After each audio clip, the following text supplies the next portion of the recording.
Hi, Emily. Hi. Hello.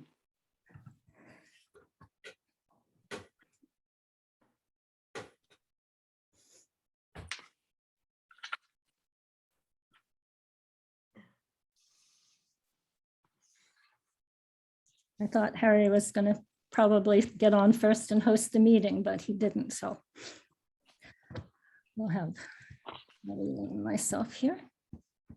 Realize that my lights are out. Am I in Wellfleet or where am I? Oh, no. No, I think it's the light bulb, but hopefully.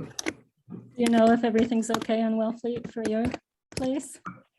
Well, I called my answering machine and it answered, so I figured that was a good sign. Yeah, that sounded pretty rough, huh? It was Really bad. a storm, really. Okay, now we have 1, 2, 3, 4, 5, 6.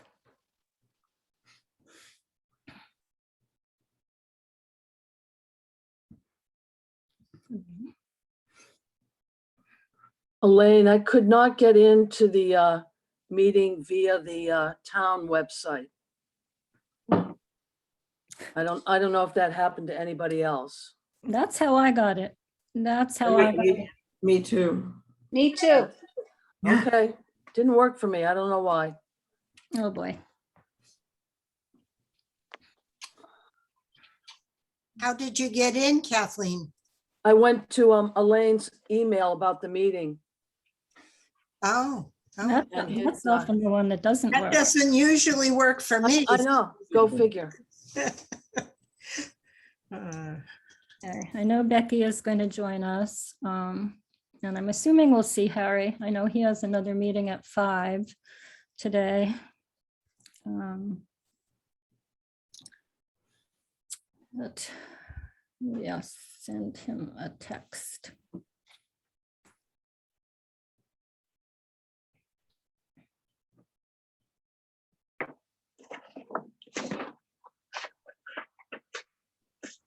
Would you all like to know that my ADU was approved today by Victor Staley? Oh, very Oh, good. Oh, good. Wonderful. I have a health agent visit tomorrow, but I don't see why that would be a problem. You might be the first, Olga. I think I will be. That's That's what you're fabulous. telling me. Congratulations. Well, she's the second time around. She's already had an ADU. Kathleen, don't rain on our parade.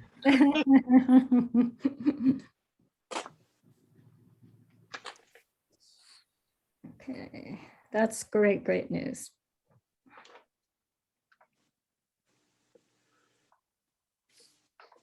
Oh, here we go. Oh, Elton calling. I'll put this on mute for a minute.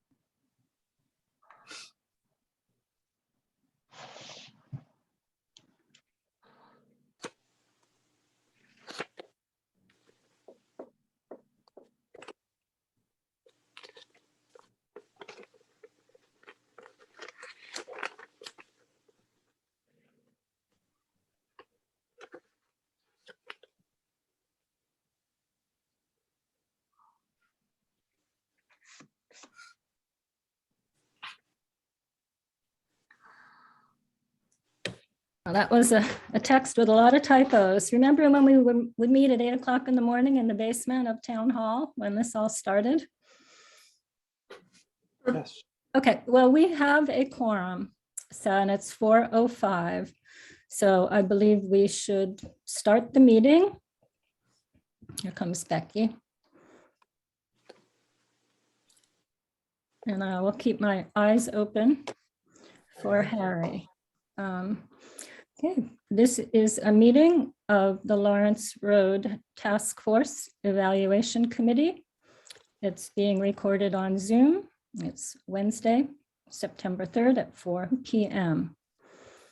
And we want to welcome Emily Achtenberg to our meeting today and thank her so much for taking on this task and for her report. And that's the first order of business on our agenda today, is to review this with Emily's assistance. So Emily, can I sort of turn it over to you to give us an overview? And Sure. I guess I should ask, how much time do you want to spend on this? Because there's short versions and long versions. I think let's start with the Walk short through. version and then we can have some questions. Okay. Well, in that case, what I'll do, and I apologize, seem to have a cold, which is Oh, a great thing to have at the moment, but I hope you can hear me. In that case, what I'll do is just kind of hit the highlights of the memo that I sent you. And let me just preface it by saying that, of course, as I'm sure the developers have told you, this is not the way the project is going to be financed in the end. This is what they're thinking now at this very preliminary stage. So there's a lot of caveats in how to think about it. And also, of course, it's a terrible time to be trying to assess project feasibility because costs are wild all over the place and rents are pretty wild as well. And many projects are not feasible now that hopefully will be in the future when things calm down. But nevertheless, you've asked them quite rightly to say how they would do it at this point in time and trying to evaluate with all those caveats, whether they're making reasonable assumptions. So I gave you a lot of information, probably more than you wanted. And I will just try to hit the highlights about what struck me. Really, I was looking for red flags, kind of like what are the things that seem a little off that maybe need to be paid more attention to. And I think, that even though I raised a lot of red flags, the intent was not to say that you can't score these proposals or pick a developer. I think, I raised some questions that I would want to, if I were you, pursue with them, with the one that you do select, and just, raise things and see what the response is and whether there might be other ways to look at it. For the most part, I guess that's what I would say. So in terms of TCB, there is a red flag right away for me, which is and I don't know whether this was discussed with them in any of the meetings you had, but their proposed unit count doesn't really comply with the DHCD has guidelines in the QAP, what does it stand for? Qualified application? I don't know. QAP. It's the sort of the Bible for when you're applying for competitive funds. And they really have an emphasis on family housing, and they want 65% of the units to be 2 or 3 bedrooms, and within that 10% 3 bedrooms. So they do meet the 10% threshold, but not by any stretch the 2 and 3. So I imagine that they're thinking, and there's another criteria that in there this is sort of like threshold criteria that DHCD requires that says something vaguely that if you're in a community that hasn't met the subsidized housing inventory requirement of actually saying 12%, that they might allow some elderly and more emphasis on smaller units. But it also says, but you have to justify that family housing isn't needed, which I think would be tough to do in Wellfleet. So that was a red flag for me, and it's different from the way the other bidders approached it. I think that the other one is a little more difficult to describe. Do you want me to raise, I'm sorry. do you want to take questions now, Emily? Or- Yeah, well, we could do that. Yeah, as we're going along. Elaine, Yeah. what do you prefer? well, Yeah. let's see how it goes. Ask a question and Yeah, Okay. if there are too many questions, I might stop it. Yeah. I have 2 questions related to it. Is the proposed rents in the RFP responses, are those the rents that will actually be charged, or will they be adjusted down the road? I'm sure they'll be adjusted. I mean, but I guess, I mean, for two reasons. One is there may be some changes in the affordability mix that you and they agree to. And the other thing is that the published income limits change every year. So they will have to, you know, even if they're staying within the concept they have, they will likely change. But again, you know, we're taking them at face value and saying, this is what you're proposing now. I'm trying to see whether that's feasible within what they proposed, or whether there seem to be things that are off. If they're But- using a percentage of the published income to determine the rents, and would that percentage apply even if the incomes change? Yes, I mean, the standard way that the tax credit and the workforce housing, it's pitched to, it's 30% of something, whether it's 60% of AMI, 80% of AMI, based on an assumption of 1.5 people per household. And that conceptually, the formula doesn't change. The income limits will change every year. They generally go up, although once in a while they go down. This year might be an odd year. We'll see how that goes. But yeah, the formula stays the same. But on the other hand, they could come back to you and say, it's not feasible to do it with this mix anymore. We have to push income limits. You can't do it for tax credits, but for the workforce housing, that could be anywhere from 80 to 120. So that could be pushed, but you would have to agree, you know, with that, because this is what they proposed. And then with regard to the bedroom mix, Yeah, so our reality is that we have a much longer waiting list for one-bedroom apartments and almost all available housing on the Outer Cape. Does that impact funding requests at all? We understand the family requirement, Yeah. but our reality is such that that's the most needed. that could, if that's the case, if you can justify it in those terms, that could be a justification. And does that, the market study show that? Would the market study show that? Well, what are you basing, when you say one bed waiting list, you're talking about public housing authorities or what? Well, we don't else? really have public housing authorities, but we do have affordable housing, both our own and others, and we know that the highest demand is for the one bedrooms. Yeah. Well, that would be a factor. I mean, that would definitely, and maybe that's what they're thinking. But I think you have housing studies that show need. Didn't you have one done like 5 years ago or so that showed need? And I don't know what that showed.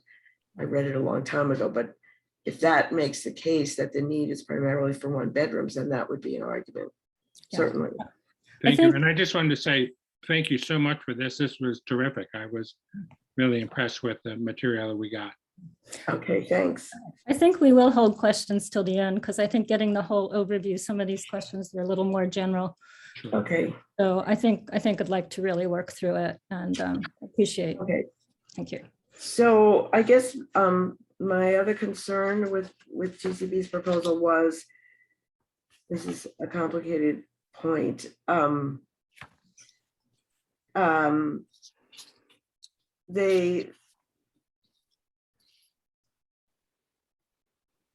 The term of, I think that what the problem that both they and POA, as we'll talk about later, ran into was that in terms of income and expenses, the level of rents being proposed does not support that much debt. So the way TCB resolved that was to carry, let me see, I don't want to get my proposals mixed up here. So their debt was, was very low, $1.3 million, which is only like 7% in terms of sources of funds for the project as a whole. It's only 7%. And the reason it's so low is that the way they sized it, so debt service coverage is net operating income divided by debt service. Net operating income is your income minus your expenses. So this is what a lender looks at. And they want that ratio to be at least 1.15, somewhat 1.2 over the course of at least 10 years, generally more like 20. So they showed us a pro forma that you could, the debt coverage started at very high, like 1.8, but it was going down, trending down, which is not what a lender likes to see. Generally, they want it to start at 1.15 and go up, but you can do it trending down, but you have to size it at the lowest point. So they sized it off the page. We can't see where, but obviously because it was going down, it was sized way out in the future. All of which is say, I believe that's probably the reason why they put in a 10-year term for the note, which means that in 10 years it has to be refinanced. That's the constraint. And that's not the end of the world, but it's not ideal either. And I just point that out because it's something we would want to pursue with them.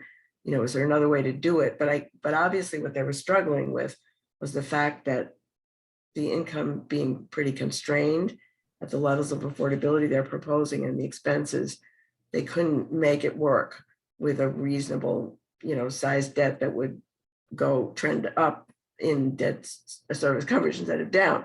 So that was the way they chose to deal with it. And POA did something different. And again, the problem with that is just that you'll be forced to refinance in 10 years. It might be fine, it might be easy, but if it's a really bad interest rate environment, it could be a problem. And it also limits, I think, the sources of financing that you can get today, because not all programs will allow you to have, it's a balloon mortgage. That's an Right. easy way to think about it. In 10 years, there'll be a big balloon and they got to refinance. And some programs don't let you do that. So POA has a different, you know, the bedroom size mix is more family oriented. Just to highlight, because, and this, I'll explain in a minute why this could be a problem. One of the things they've done is for the market units, they're calling it, it's a sort of workforce, a sort of market, but it doesn't fit the guidelines of workforce funding programs. So because they're proposing a tier, which would be quite low rents, actually pitched to one of them, the 2-bedroom is at 60% of AMI, 3-bedroom is at, I'm sorry, the 1-bedroom is at 60, the 2-bedroom is at 80.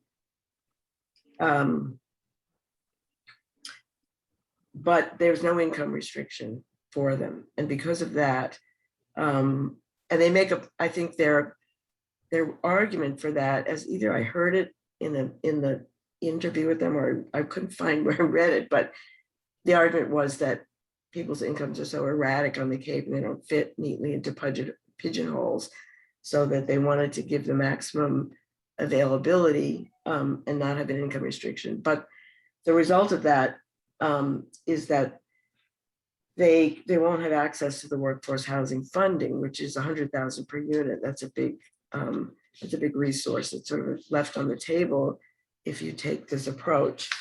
And that leads me to the concern that I have. The way they solve the mismatch between income and expenses was different from TCB. They are proposing a real estate tax abatement. And it's quite significant. The real estate taxes in their pro forma are like $300 per unit as compared to $1,500 or so in TCBs. And it's pretty hard to know what the straightforward real estate taxes would be. I mean, I don't know. Every town has a different way of assessing multifamily housing. I don't know what multifamily housing you have in town to be able to figure that out. None. So, I mean, I took a stab at it just based on what other towns do. And I thought that it would be somewhat lower than TCBs, but way higher than POAs. And they, you know, this is the question that I wanted to ask them, that I think you need to ask them if you select them. What's the basis for thinking that that's feasible in Wellfleet? First of all, even if you wanted to do it, I know that a town just can't decide to give a tax abatement. There has to be a program or a statutory basis for it. There are a couple of statutes that I don't think is what they're talking about. I know Provincetown has something that they use for affordable housing, and I think they had to get special home rule legislation for it. I don't know what they're doing in Harwich, but you would need to decide whether this is the big ask of the town because it represents lost income. Whether this is something that town would want to do, and if you did want to do it, what would be the feasibility in terms of steps required, timing, going to the state legislature? Is that something that is easy to get approved or not? All those questions would need, and what is the precedent in Harwich exactly? Because they didn't tell us. But my thought with this was, the reason that I'm dwelling on the lost opportunity cost of the workforce housing, I think there are ways you could do this without a tax abatement. You'd have to run the numbers, but Right. if you could get, that work substitute, lower the debt and substitute workforce housing, which is a deferred loan, doesn't have to be paid back, put income limits on that tier, then you might not need a tax abatement. That would have to be worked out. So that's just a thought.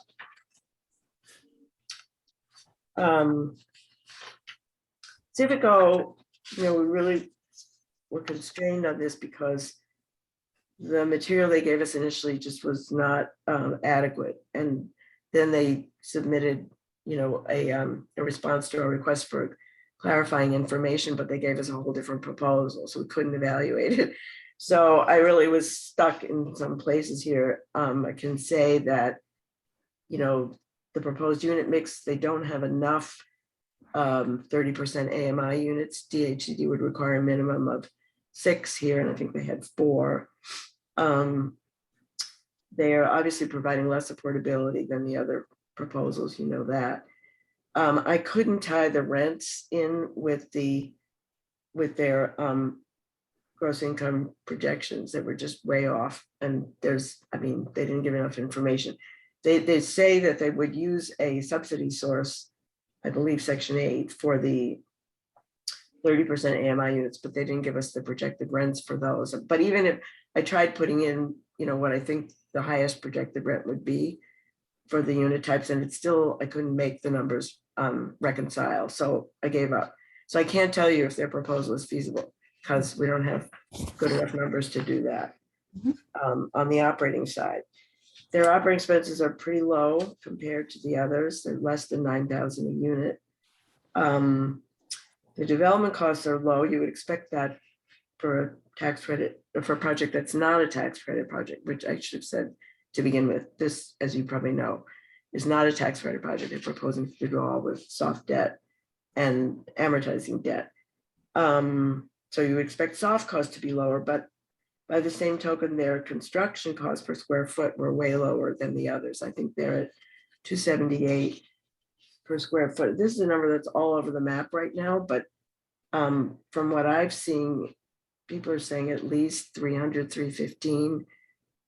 That's just for straight construction. And then you have to add on the site costs and the infrastructure and all those things that are pretty high in the Cape Cod environment. So I think that TCB and POA are, POA is high, but at this stage of the game, I wouldn't blame them for estimating high. TCB, I think, is more average of what we're seeing, and Civico is way low in this proposal. I think they increased that number in their revised, but I didn't really look at it. And again, just overall, in their concept of relying so much on amortizing debt, it is more risky in terms of, the likelihood that the affordability objectives can be achieved because it's vulnerable to interest rates and operating expense risk. You don't have enough equity. They don't have any equity at all, which is the way, to really make it affordable and guard against those variables that inevitably will change. And also I noticed that they're using a quite low interest rate, 3.88. Lower, the others are using more like 4.3, 4.75 for POA. And that's pretty aggressive for, a closing that's at least 2 years out, and we don't know what's happening with interest rates. So that's kind of the highlights of it. Mhm. More questions. Yeah, Kathleen? Yeah, so, in view of time, I'd like to, just ask the questions I've had already made up. And, then we can go on to the next person. First, Emily, my name is Kathleen. I'm Kathleen Bacon, former select board member here in Wellfleet. I want to thank you, for the very objective detail in this report of the 3 proposals, for development of affordable housing here in Wellfleet. Your work gave me the lens of information I had not been able to discern myself with these separate proposals. So thank you very much. Lot of information. And I have a list of questions. Starting, I'll go back to who we started with first, TCB. In your highlighted section of the term of the note to be 10 years. I'm going to ask you, is a 10-year note the norm in a project of this size? I don't think it has to do with the size of the project. It just has to do with how the income and expenses relate. It's not the norm. I've done projects like that when we just couldn't make it work any other way. And it's sort of uncomfortable to start off at this, proposal stage with a pro forma that where you've only got a 10-year note and with the NOI trending down. It's not ideal, let's say. Okay, I felt the same way in that. And my next question for TCB was their market rents actually appear to be well below market. Can you summarize that for me? Why is that in their proposal, that their market rents are below market? Well, they're not proposing market rents. They're proposing a workforce tier, which is pegged at 80% of median. So their rents reflect today 30% of 80% of median. I'm not sure what market rent is in Wellfleet, to be honest. That's just kind of a slippery slope because you don't really have any. But that they're deliberately, they're saying that will be pitched. People will have to income certify and have incomes below 80% of median for that tier. Going on to POA. First red flag for me was the abatement. Somehow I missed that in the 10 reads I gave for their proposal. So I'm going to read the paragraph that I missed for all the committee. We have assumed that we will be able to work with the town of Wellfleet to structure a mutual acceptable real estate tax abatement due to the property's income and restricted status. For the purposes of our underwriting, we have assumed a real estate tax of approximately $300 per unit per year. If I do the math on that, that comes up to well over $1 million. They mentioned Harwich having a pilot program, but I don't know much about the pilot program. So that just took me off guard. We all know that the town is not in great shape right now. We have not been able to set a tax rate or send out our tax bills. This was mentioned at last night's select board meeting in great length. Having said that, none of the 2 other proposers are asking for an abatement. POA strikes me as being very savvy at being able to fund their development. They're one of the largest developers of affordable housing in the country, and they're asking for an abatement. Not only are they asking for an abatement, but they're asking to leverage $500,000 of community preservation funds strictly for this project. That's the town is putting a lot forward for this with regard to infrastructure. We know we will get some grants for the water line. We know we will get some grants for the wastewater treatment system. But we've ponied up the land, and I'm not sure that, you know, as the wind blows here for the next 5 years, if the town's willing to make that decision on an abatement. That's just a statement for me. I don't understand, my next question here, Emily. I don't understand why the workforce units are not income restricted. Why, it just doesn't work in their favor this way. Well, again, what I believe I heard them say, or they wrote somewhere, their argument is that people have very erratic sources of income on the Cape, and that I'm saying what I heard them say, and there are people that feel strongly about this. So to leave open the widest band, you know, of opportunity is why not. Again, though, this is something that you could push back on. You know, I think with all these things, it's really important.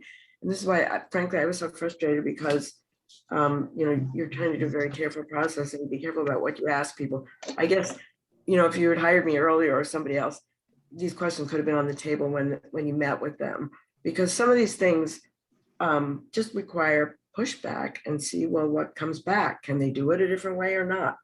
If they're basically a good team and you like, you know, other things about them, or even the structure of this overall, if there are parts of it, and that would be one of them, you know, on the workforce housing, I'm quite sure, if I shouldn't say this, I don't know, but my guess is that, you know, you could say that the town wants these units to be restricted, and let's see what they say. And that would also be advantageous, as I pointed out, because then they could get funding from the workforce program. Right. And I think if we, you know, reference our housing needs assessment plan, you know, we'll find some more information with regard to why, you know, restricted rents or whatever. Moving on, and I don't want to take much time here, going to Civico. I was impressed with their debt service coverage ratio of 1.20. That is a very reasonable debt service on this project. In contrast to the other bidders, actually, Civico is putting money on the table for the town in a land acquisition payment, one-time payment of $700,065. So they're putting money to the town. They're also the developer that's deferring half of their development fee so that they can pull that back into their project. I thought that was very respectable.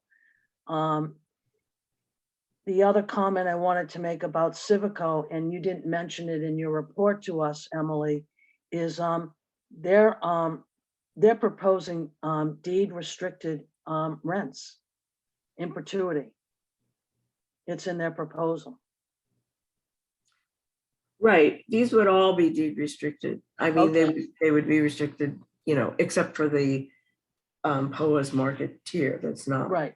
But that's, I think they're making a point of saying that because they're not using tax credits, so they want to make the point that even though they're not using tax credits, they will be restricted. But everybody who uses a state program or tax credits, they have to be deed restricted. Be deed restricted. Yeah. Again, thank you for your time. I'll Sure. listen and learn now. Kathleen, I believe that the payment that you're referring to, that Civico said they would make for the town, is actually their contribution for the wastewater system. No, it doesn't say that, Elaine. They say 44%. They say 44% is the cost of the wastewater. Yeah. This is they're not seeking tax credits or HUD funding, so they feel that they should buy the land. That's how I'm looking at it. Yeah, I don't interpret it that way because it was, but good to bring up these questions. Emily, I feel like you really, the report did give us a way to look at all these, and having it earlier would have been wonderful. We live and learn for our next project, but I appreciate the fact that you say that you have given us the points we really do need to discuss with whoever we select. And that's a very valuable thing to point out, because as I think Kathleen said, and all of us said, we've looked through these so many times, but this report really illuminated some things in such a clear way that we really are grateful that you were able to do this. Does anybody else have questions for Emily? I just want to add on to yours, Elaine, this, it amazed me that I could understand this. Well, that's because good. I didn't anticipate that I would, and you have analyzed it and put it down in such a way that I actually read and understood it, and I thank you Great. for that.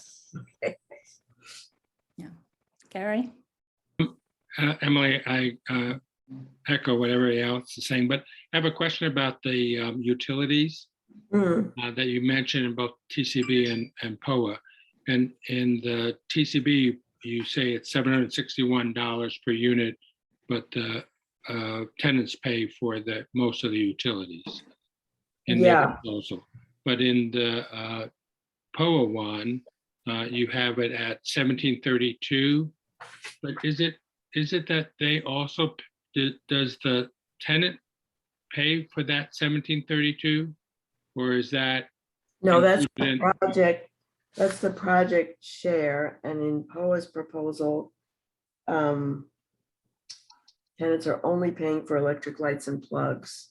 So it's Everything else if I understood, is the if I rent. understand that correctly, that would make it significantly less expensive for the tenant on a Yeah. monthly basis under one Well- proposal versus the other. Is Well, that okay, correct? well, in theory, it's supposed to be a wash, because if you look at these numbers that I put down and how they calculate, like the tax credit rent, the 60% rent, there's a utility allowance. So you start from the maximum and then you subtract the utility allowance.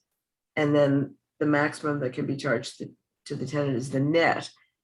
So the real question is does the utility allowance really cover what the tenant is going to pay? And it may or I it may see. not, so it's supposed this to be a is- wash. Right, roughly, let's say it's $150 a month. Yeah. For the tenant, the tenant would still pay that amount. It's just how they're estimating and paying for the total cost of those utilities. Right, but if the utility allowance is 150 and in fact it really runs 200, then the tenant is going to be more burdened if the utilities are on them. Or it could be the reverse. Right, Once in a while, could be the reverse. but Right. net to the tenant, exclusive of the exposure of whatever the future costs may be, is that the amount they pay would be about the same. Should be, if the utility allowances are projected correctly. Yeah.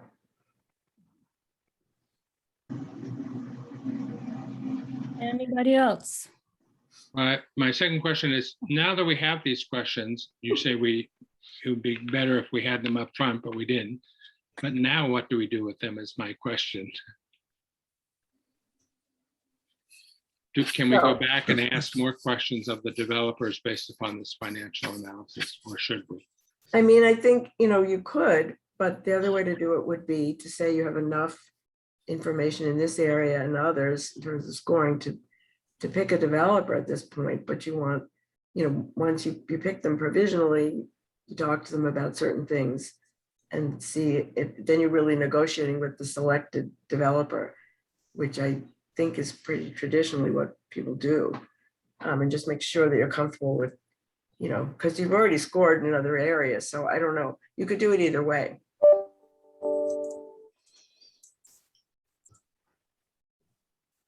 Olga.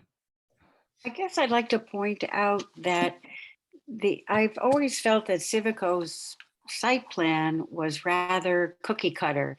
And I think that the reason their costs are very low is they could go into a modular construction because everything looks the same to me. And that may be why they have a low construction cost. It's something we can think about whether we want, many houses to all look the same and get a better price. But I just thought I'd point that out. I'm going to add on to that quickly, Olga, and say that if you look at Civico's site plan with regard to infrastructure, it was the cheapest, best way to go. Water goes in, water comes out. It's simple. And that's part of the low costs Mhm. for infrastructure, even utility line. Well, I will point out that in their revised proposal that we're not looking at, I don't have it. They upped their construction per square foot quite a bit. So Hmm. I think that there were some things that they rethought. Let me see what.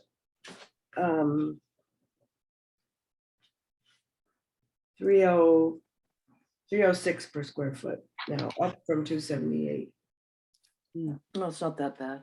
Yeah. All right, well, I think that this gives us what we need to finish our evaluations after we briefly address the financial references, which we hadn't heard from. I mean, this report is much more, I think, illuminating than our financial references because they were all quite good and nothing to really distinguish. But Emily, thank you very, very much. You can't know how much we appreciate you helping us get this project to the Well, finish. it's a really important project and it really needs to happen. So I'm glad to do whatever I can. And if there's any further help you need, please let me know. Elaine, could I ask a clarification question Sure. of Emily? Did you essentially just say that we can tentatively pick one of our 3 developers and then seek, while not really saying absolutely no to the other 2, seek to negotiate with this one company? Is that what you said? It is what I said. I would want to know if Rebecca has any different thoughts about it. That's what has happened in many situations that I've been in The past. And again, realizing that you're not, whatever proposal they come up with now is not going to be the same as it will finally be built, but to have to push back and say, we like these 5 things to be different, or, need to understand if there's an alternative way, and have them come back either with another proposal or with a written agreement about certain things.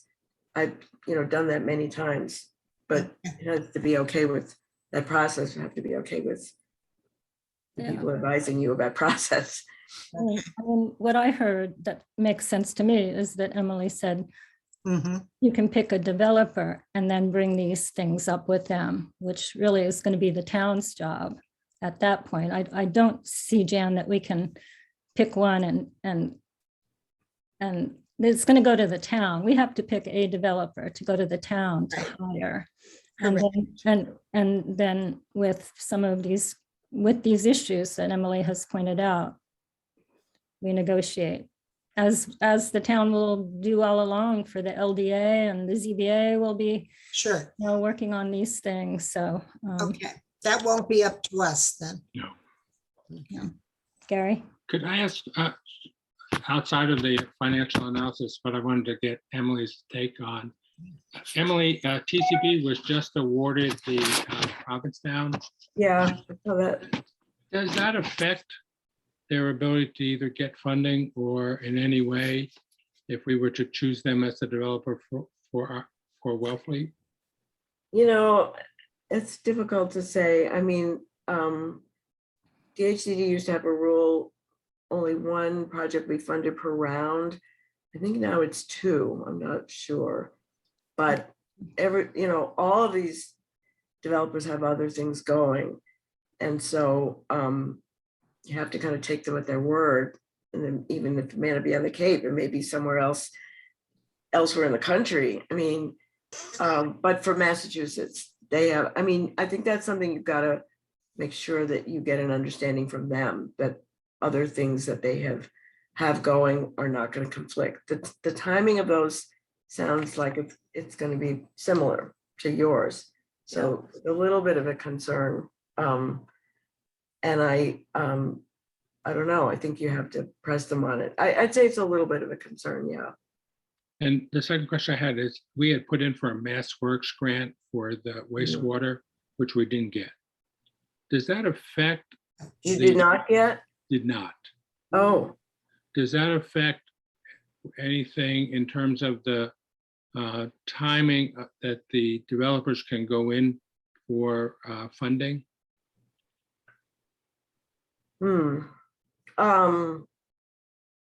I just want to clarify that we Yeah. did get a Mass Works grant for the water system. Yes, we did. oh, okay. We applied for another one for wastewater Thank and did not get that this time. Yeah. But it's possible you can get it in another round. Of course. Exactly. Yeah, And yeah. the town is still committed to doing the wastewater. It's just a question of the funding. Yeah. I'm honestly not sure about that because it's outside the housing system itself. Right. The whole business of readiness and in being able to go in and apply for funds usually has to do with permits. I'm trying to think, it might slow things down. It might. I've been working on a project with the MassWorks funding, and I know that it was pretty central that we have it before we went into another step, but I'm not 100% sure. Thank you. Okay, well, Emily, please continue to join us if you'd like, or if you have other issues. You're more than welcome, always welcome. So now we have our financial evaluation. Since we last met, we also had people call the financial references, and Kathleen and I did a site visit to Oriole Landing. You got all those reports, Right. but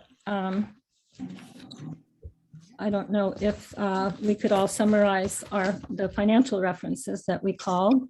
Get that. Kathleen?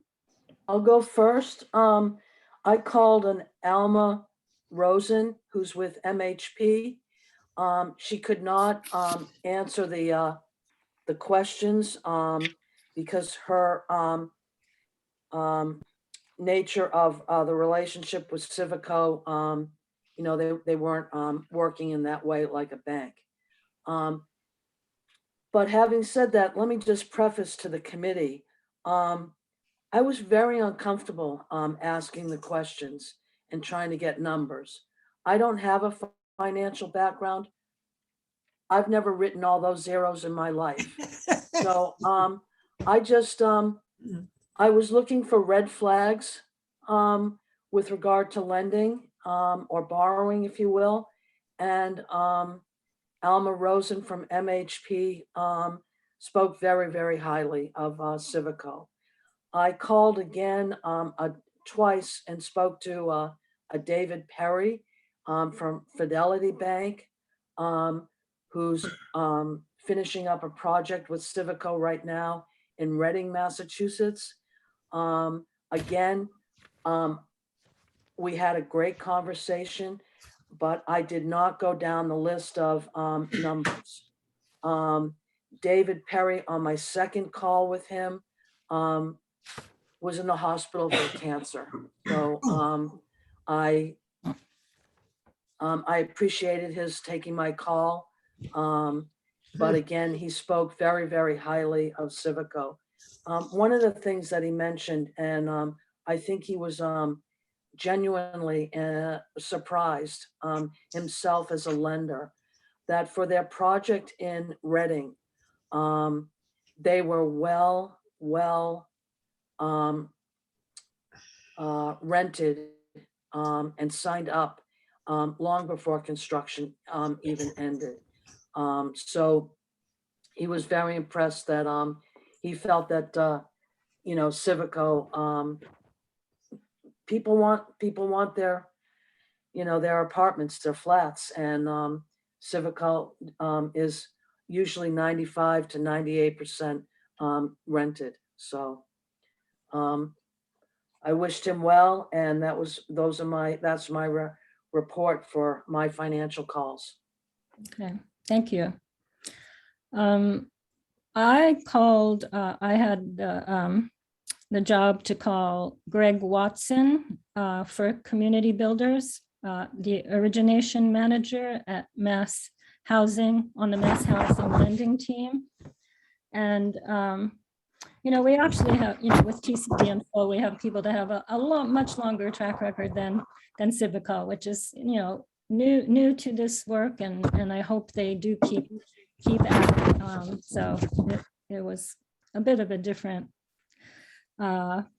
history that we could get. But Mr. Watson said TCB has worked with Mass Housing for many years. They are a frequent borrower. They're mission-driven, providing housing for a range of incomes. TCB is a borrower and has 19 projects with loans from Mass Housing, and their outstanding principal debt with Mass Housing is over $208 million. They have had no adverse actions, are in good standing. They would lend to them again. And then I asked, if anything else, and he said, in addition to being capable, TCB is pleasant to work with. The president of TCB, Bart Mitchell, actually cares. And then I did ask him about workforce housing funding, and he said that there is always more demand than funding available, but they have never turned down any request, and they are working on how to recapitalize to make more funding available. So I thought that was an interesting point from TCB. Just a financial reference for TCB. Olga did 2 different ones for POA. Right, I did speak to Mass Housing, a Cindy Lacasse, and I learned that, having also asked someone who aggregates these loans for tax credits, that Mass Housing is actually a bank, and I believe that POA is like one step, slightly more money that they're borrowing from Mass Housing, about 250. POA has about 250 million in 20 loans from Mass Housing. And they said that POA is top rated in Massachusetts and the country, and that they would be very happy, that they are happy with their financial performance. Mass Housing is their first mortgage lender, and she would loan to them again. She was satisfied with their performance. They have never defaulted, and they are in good standing. And this woman thanked us for our arduous volunteer work and doing our due diligence. Another name that was given to me was someone with Boston Capital. She has moved since to Boston Financial Investment Management, which bought all of Boston Capital's portfolio, but she is not a bank. They do not, she is essentially, she's doing the same work that she did before, but it's helping with the Community Reinvestment Act, the CRA investments, helping investors put their money into these projects. And she said POA attracts investors because they are a Class A developer and manager. POA is a strong brand, she said, with a great reputation. Asked about whether the multi-phasing of the Canal Bluffs project created any problems, because there were many steps along the way. She said this was done, it's done all the time and without problems resulting. POA is highly rated because of their services to tenants and the way in which they cater their services to the specific needs of each project. So she had only high praises for POA. Report. Okay, thank you, everybody. And those reports are in the file.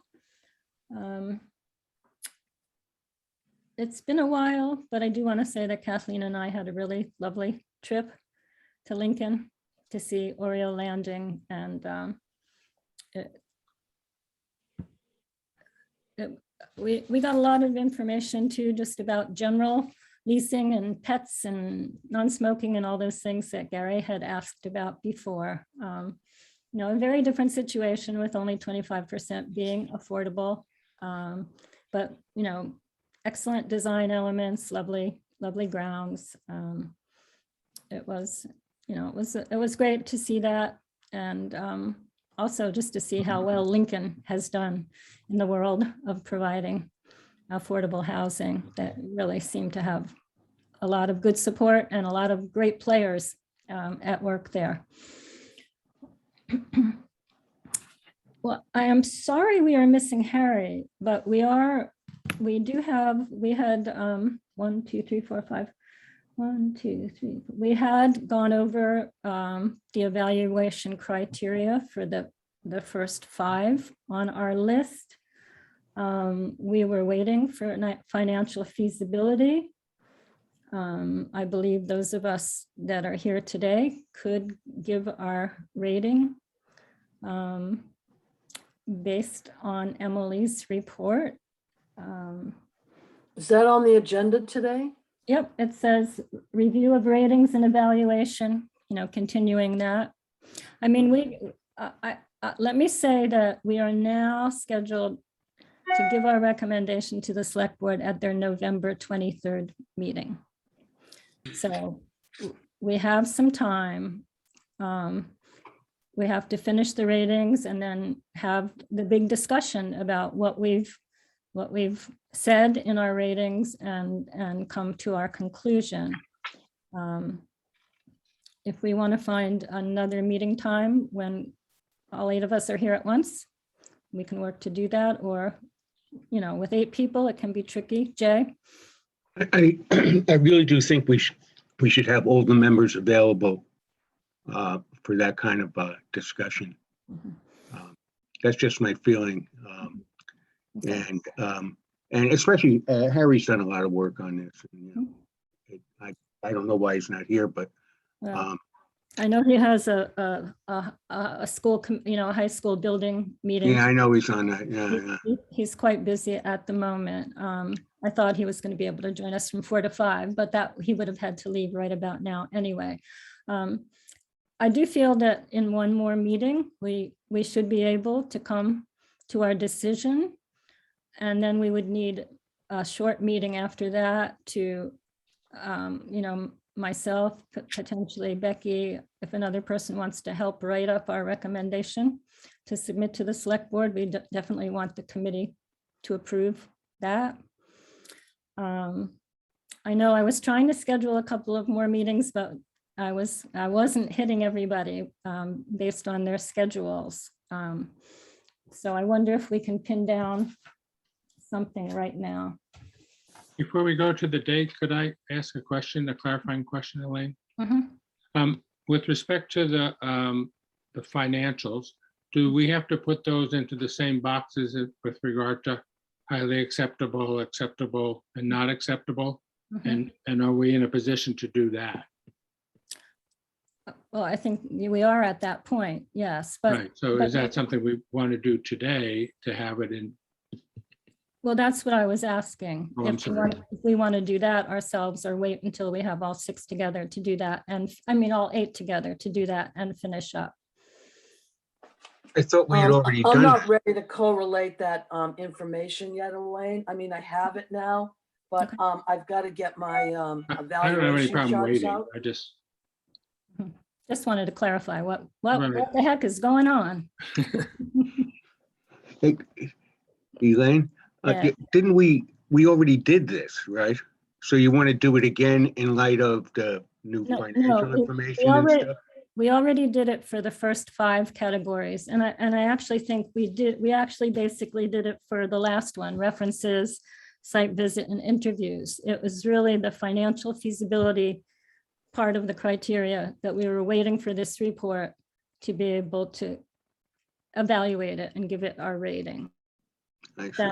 That's the one that we have left. Then it's been a while. I think we need to look again.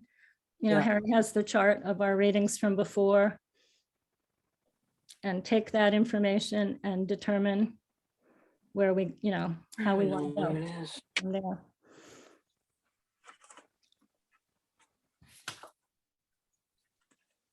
I agree. I'd actually like Harry to be here when we go Agree. through this, because it will be very short to have our discussion and rating for the financial feasibility piece, and then we will go into the big overview again. And so I would really ask everybody, I mean, I went back and listened to all our meetings and made notes to remind myself of things that had been said and the high points. And, you know, we're going to need to do this for whoever we decide on. We're going to need to list all our reasons for why we're selecting them. So between now and our next meeting, I would really ask everybody to really review everything again and be ready. Can I ask people right now if they're available, or do I need to send out dates again? I mean, Monday, I think we might have to go to evening meetings. I think Harry is teaching. He's involved from 11 to 2 days a week, and the evening school committee meetings, or very early in the morning. Works for me. Mhm. Yeah, I'm available anytime, Elaine, on Monday, the 8th of November. Mhm. And as you know, I'm available only until 3, so. Right. I mean, we could try a 9 a.m. I know Harry has to do whatever he has to do at 11. I know that, What about 8? well, Elaine, do you want to talk to Harry first and get a time from him and then get back to us? well, Does that make sense? I knew when he couldn't do it on Okay, Thursday, so I think. since 9 we're all o'clock. here and we can look at our calendars, let's come up with a couple of dates and then we can see if it will work with Harry. What about 6 o'clock in the evening on the 8th? That unfortunately I can't do. Okay, well, we all have our schedules, so. Yeah. Well, wait, yeah. 8:30? Is there a reason we're trying to do it on the 8th, Elaine? No, that was the date I had sent out. What about Wednesday, the 10th, or Tuesday, the 9th, or Wednesday, the 10th? I'm not available on the 9th. Okay, it looked like on the 10th, a late afternoon or evening. There may be another one of those. I think the school, I was looking at the Nauset school thing, and I think they may have another one at 5, but a 3 p.m. on the 10th, Wednesday, the 10th, I okay. can do it. 4 p.m. 3. I cannot do it at 3. No. I'm going to be off Cape and have to drive back. I could make it by 4, not 3. I'm sorry. Can you do it remotely? No, I'm in the car. No. No. Well, I don't know. Monday morning's looking a bit better. Mhm. Or Morning's- or 5 o'clock on the 10th. but I think that's when those school meetings are that Harry has.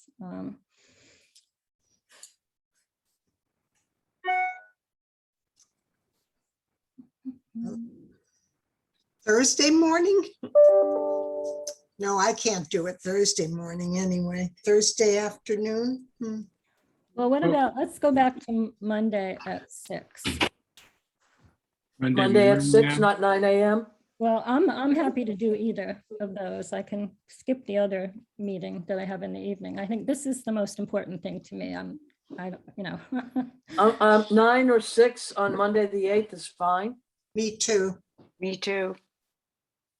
Lane, I have dredging at 7, just so I can be there only for I can be there for an hour.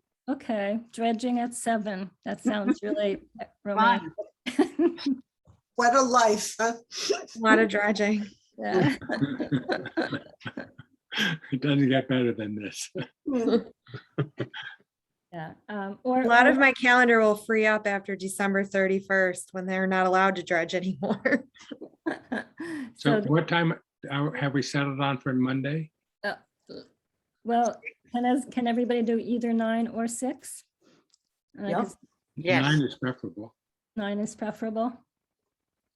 Did you say you were not available, Rebecca? I have Herring River at 10:30, but I can be there from 9 to 10:15. Sure, that's great. Let's We leave it to Harry to choose which one? If Well, you do let's- 8:30, then did nobody want to do that early? Then you'd get me for longer. That's fine.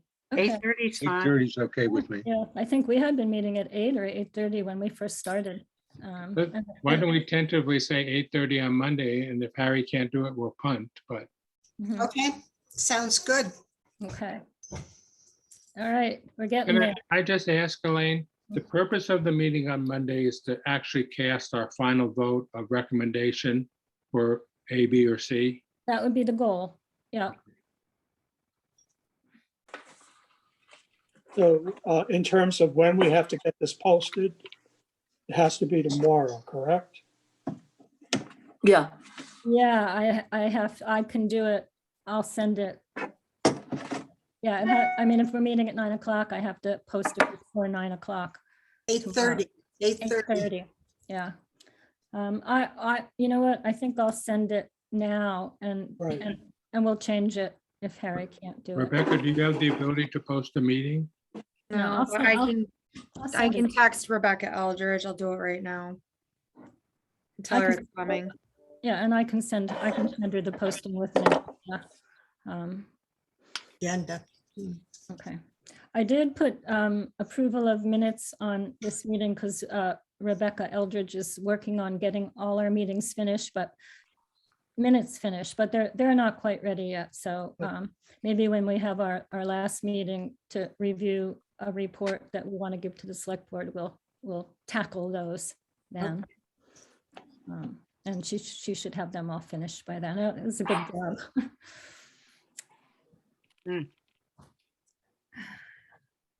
Thank you, everybody. Thank you. Thank you, you. and definitely thank Emily. Wow, that was That was good. great. You know, like Rebecca and Harry and I had looked at it all really in depth, hoping if we had to, we could do it ourselves. And I think we could have done maybe 60% of it, but it was really interesting to see the things she put together and highlighted and everything like that.